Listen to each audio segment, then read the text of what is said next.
रहस्यम ये उत्तमम। आज मेरे द्वारा वही यह प्राचीन योग यानी परमेश्वर के साथ अपने संबंध का विज्ञान तुमसे कहा जा रहा है, क्योंकि तुम मेरे भक्त तथा मित्र हो, अतः तुम इस विज्ञान के दिव्य रहस्य को समझ सकते हो। तो इस पे अर्जुन कहते हैं कि अपरम भवतो जन्म परम जन्म विवस्वतः कथमेता द्विजानीयां त्वमादौ प्रोक्तवान इति उपदेश दिया इस प्रकार।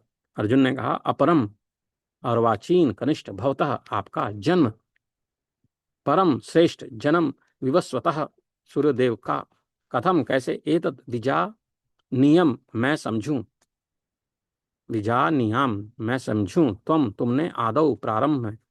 अर्जुन ने कहा, सूर्यदेव विवस्वान आपसे पहले हो चुके ज्येष्ठ हैं, तो फिर मैं कैसे समझूं कि प्रारंभ में भी आपने उन्हें इस विद्या का उपदेश दिया था। अपरम भवतो जन्म,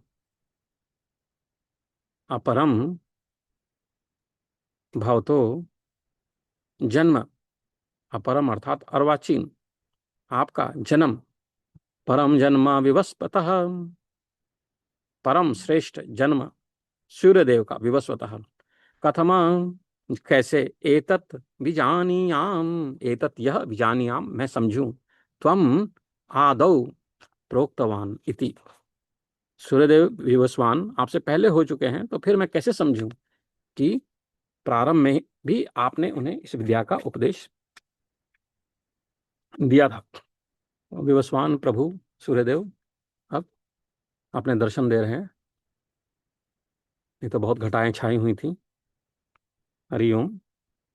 तो तात्पर्य यह है कि जब अर्जुन भगवान का माना हुआ भक्त है, तो फिर उसे कृष्ण के वचनों पर विश्वास क्यों नहीं हो रहा था। तथ्य यह है कि अर्जुन यह जिज्ञासा अपने लिए नहीं कर रहा, अपितु वह यह जिज्ञासा उन सबों के लिए है जो भगवान में विश्वास नहीं करते, अथवा उन असुरों के लिए है जिन्हें यह विचार पसंद नहीं है कि कृष्ण को भगवान माना जाए। उन्हीं के लिए अर्जुन यह बात इस तरह पूछ रहा है, मानो वह स्वयं भगवान या कृष्ण से अवगत ना हो। जैसा कि 10वें अध्याय में स्पष्ट हो जाएगा, अर्जुन भली भांति जानता था कि कृष्ण श्री भगवान है और वे प्रत्येक वस्तु के मूल स्रोत हैं तथा ब्रह्म की चरम सीमा है।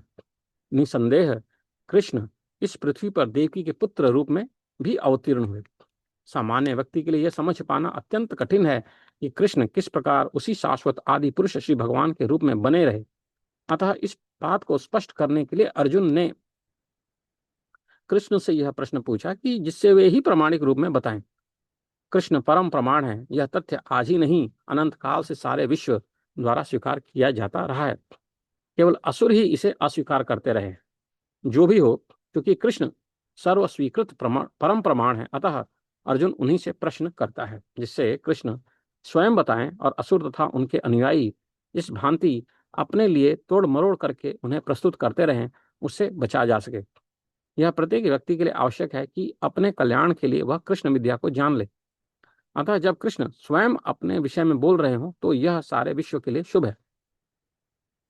कृष्ण द्वारा की गई ऐसी व्याख्याएं असुरों को भले ही विचित्र लगे, क्योंकि वे अपने ही दृष्टिकोण से कृष्ण को अध्ययन करते हैं, किंतु जो भक्त हैं वे साक्षात कृष्ण द्वारा उच्चरित वचनों का हृदय से स्वागत करते हैं। भक्तगण कृष्ण के ऐसे प्रामाणिक वचनों की सदा पूजा करेंगे, क्योंकि वे लोग उनके विषय में अधिकाधिक जानने के लिए उत्सुक रहते हैं। इस तरह नास्तिकगण जो कृष्ण को सामान्य व्यक्ति मानते हैं, वे भी कृष्ण को अति मानव सच्चिदानंद विग्रह दिव्य त्रिगुणाती तथा दिक्काल के प्रभाव से परे समझ सकेंगे। अर्जुन की कोटि के श्री कृष्ण भक्त को कभी भी श्री कृष्ण के दिव्य स्वरूप के विषय में कोई भ्रम नहीं हो सकता।